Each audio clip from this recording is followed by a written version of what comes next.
Humans of the Cardboard, I am back from my little mini vacation. It was exhausting, but it was a good time.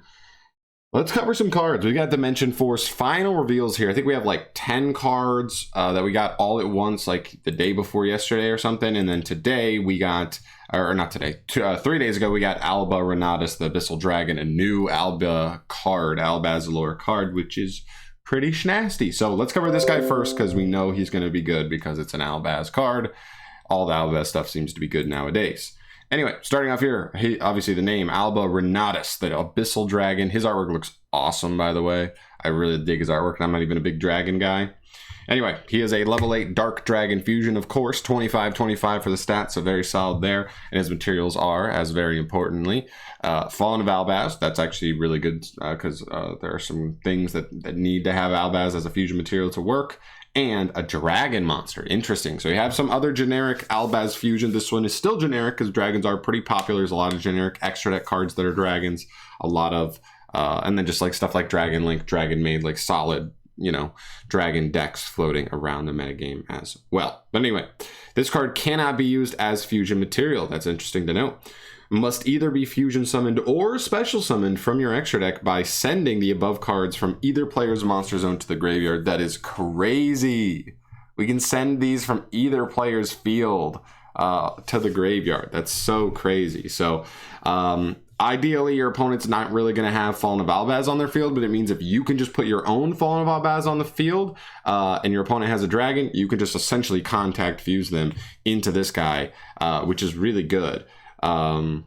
So yeah, I mean, the one thing you could say is like, maybe you could wish it was a little bit just more generic, because like you look at Cyber Dragon's contact fusing and like anything in the extra deck and every machine gets you a little more generic capability to clear stuff off the field, but Albaz himself is already a card that clears stuff, so I'm not that worried about it.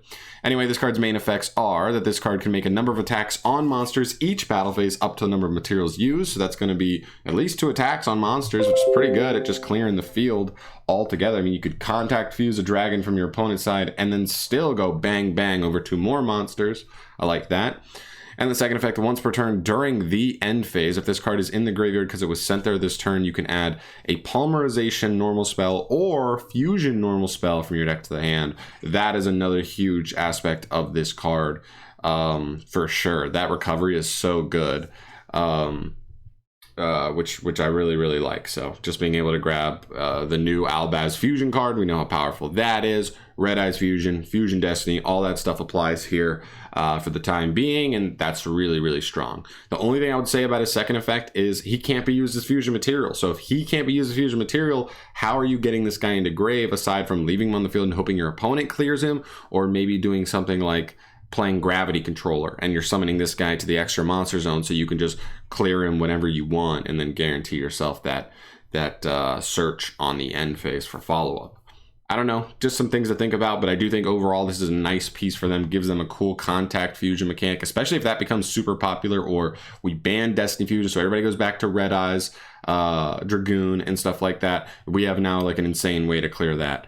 Really good. So all right, let's get into these cards. We got a bunch of stuff. We're going to fly through them because there's like 10 of them. Starting off here, we have a new Materiactor card. That's actually kind of cool. I wasn't sure if we were going to get these again. It's a normal spell. You can activate 1 with its name per turn. It's Annulus, Materiactor Annulus. It's a normal spell. You can attach 1 XYZ material from a card you control. Then, if that detached material was sent to your grave, you can set it to your field. That is so weird. Very specific. Okay, I mean, we need to see more from Materiactor to really see what any of the archetype can do. But until then, we've got Annulus. Next up here, we have Sekitori Musamaru. It's a rank 6 fire machine. The artwork's kind of funny, but I dig it. I dig it. That's fine. 600 attack, 3000 defense, takes any 2 level 6, is completely generic. At the start of your opponent's battle phase, activate this effect, roll a 6-sided die, assign the next 6 main monster zone on either field from the perspective of this card that is in a main monster zone, a number from 1 to 6 clockwise, and move this card into the zone assigned the number of the die roll result. If there is a monster in a zone this card is about to move to, attach it to this card as material. If it's an Exceed, you also transfer some materials to this card, and if this card has more than 6 materials attached this way, the controller of this card wins the duel. Alternate win conditions. And if this card cannot move into a zone at all, or if there is a monster in a zone it is about to move to and it cannot attach that material, monster has material, send this card to the graveyard. So entirely gimmicky. This card is kind of weird and crazy. I like it, but obviously competitively has no justification. But it's a funny card, and if it actually popped off, it could be like amazing. Very cool. All right, next up here we move to Midday Sentinel. This is cool because we already have like the other Sentinel guy. It's like a much older card. This is a level 6 Earth Warrior, 23 on attack, 15 on defense. You can set this card from your hand to your spell and trap zone as a spell card, just like we thought. During the standby phase of the next turn, after this set card was destroyed and sent to the graveyard, you can special summon this card, then destroy all cards your opponent controls in the same column as it. So just a little bit slow, but it is a decent card. This is one of those cards that I would actually look at as like, maybe this is an interesting card in terms of like if you did a draft for like core sets, this is a slightly more interesting card, I guess, if there's like good removal in the set, which I don't even know off the top of my head right now. But funny, this is more of just like a cool card to see that they're following up on the old Sentinel card and keeping that moving. Next up here, this is the one card I remembered being particularly interesting. It's called Mare of the Shore. It's a level 4 water aqua effect monster, 15/16 for the stats. I believe that's almost exactly the stat line for lifeless leaf fish, except that one is for fish, this one's for aqua. And adds 2 hard ones per turn. The first effect reads, if this card is normal or special summoned, you can send an aqua monster from deck to the graveyard. Okay, we've got another Armageddon Knight, but this time instead of darks, instead of fish, like leaf fish, this one is for aquas specifically. Pretty cool. And the second effect, during your end phase, you can tribute this card to target an aqua monster in grave and add it to your hand. I actually like that a lot as well. I mean, depending, like I just think about all we need is one archetype that has like really good capabilities of just putting like, just from putting one aqua monster in the graveyard. Because then you just like leave this card on the field until your end phase, and on your end phase you're like also tribute this and add back a follow-up. That's actually really cool. You essentially get a dump for free. It does cost your normal summon in most situations, but you're also just going to end with like the normal summon back in hand if this guy was on the field for your end phase. So I actually like this card quite a bit. I think frogs are the only thing right now that this even like seems a little bit relevant for, but it isn't even a play by itself, I don't think right now, unless you can fill me in the comment section if there is actually like a 1-card play of just normal summon this guy, actually get to an interruption and maybe a follow-up with his second effect. Then we're looking at something, but I just don't know off the top of my head. But frogs were the first thing. There's not a lot of good aqua archetypes, and maybe this is a good first step of like setting us up for that. I mean, lifeless leaf fish, when it came out, I was like, it's cool. We don't have anything to take advantage of it, and we've gotten so much solid fish support over the last year and going forward. And once we get the next legendary duel, so maybe we'll see the same thing with aqua. Like really see a good aqua archetype come through. But until then, like we chilling, and I'm cool with that. All right, next up we have Yamatako Orochi. This is a level 1 water sea serpent tuner. It would have been crazy if we like immediately got like an amazing aqua tuner. You know what I mean? Like a plague spreader, glow up bulb like type aqua tuner. But anyway, it's a level 1 tuner, 0 attack, 800 defense. You can, if you use this card on the field as synchro material, you can treat it as a level 8 monster. That is actually kind of crazy. So a level 8 tuner. Potentially, or level 1. Second effect, a synchro monster that used this card as a synchro material gains one of these effects based on its original level. So if the synchro monster's original level is 8 or less, so most likely if you're using, well not most likely, but if you use it as a level 1 tuner, then you'd be gaining 800 attack or defense. If you used him with his level 8 ability, if it attacks a defenseless monster, inflict piercing. Nothing too crazy, to be honest, on either front, but it is just kind of nice to have like a malleable tuner like this. So as long as we have a good way to like churn this card out, like, yeah, maybe we can make some pretty powerful stuff. I don't hate it. Next up here we have Entombing Casket Sarcophagus. This is a dark zombie effect monster. More zombie support. Level 4/0/0, you can only use the second effect once per turn. When this card is destroyed by battle with an opponent's monster, you can take control of that opponent's monster, and if you do, it becomes zombie, and its stats become 0/0. That's not great, but I guess if you set this card, it's 0/0, so if they attack with anything, you can steal it. Okay, it's cheeky, more like a draft card than anything again. Also, when a zombie monster you control is destroyed by battle with an opponent's monster and this card is in the graveyard, banish this card, take control of that opponent's monster, and if you do, it's that monster becomes zombie with 0/0 stats. This card's kind of interesting for sure. I mean, it does just like terrify your opponent from attacking you ever. Unfortunately, we're in that point in Yu-Gi-Oh! Where like a lot of decks can beat you without ever needing to attack a monster, just using like crazy amounts of removal. But still fun. It's a fun card. I don't think it's like great though. All right, next up we have a quick play spell. This is Surprise Chain. It's a hard one's return. Activate as a chain link 2 or higher. Apply the following effects in order depending on the chain link number of this card. You cannot activate this card if multiple cards with the same name or the effects of such cards are already activated in that chain. So no double cards in the chain.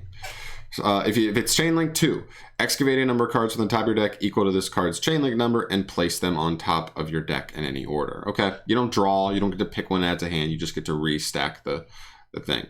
Third, if it's 3 or more, chain link 3 or higher, send the top card of your deck to the graveyard. Okay, get a mill, and 4, draw a card. Okay, so the idea here is you really want this to be chain link 4 because you're essentially getting to excavate probably 4 cards.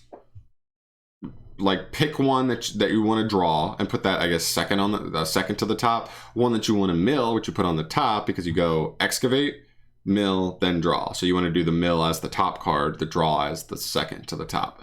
That's pretty good. It's good value, but like how consistently are you going to be able to make this chain link 4? Because if you're not making it chain link 4, how good is this card going to be otherwise? I can see situations where the mill is still fine, but yeah, just the second effect is not good, or the 2 effect, not great, but interesting card.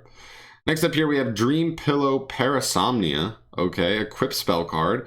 2 hard ones return effects. The first effect reads, during the end phase, you can activate this effect. Destroy the equipped monster. Okay, I guess technically removal, because can't you equip spells to your opponent's monsters as well as your own? I believe you can. So, okay, it's a slow removal.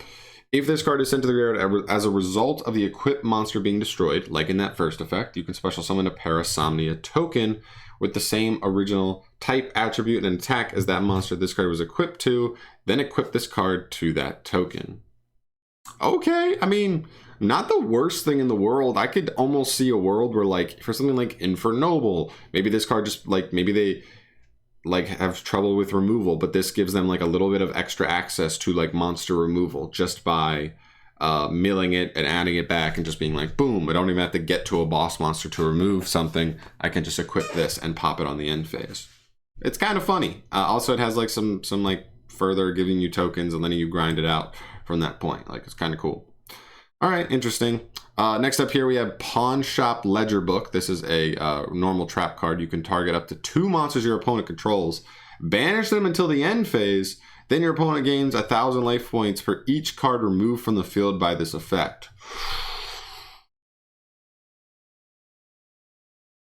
This card might be crazy.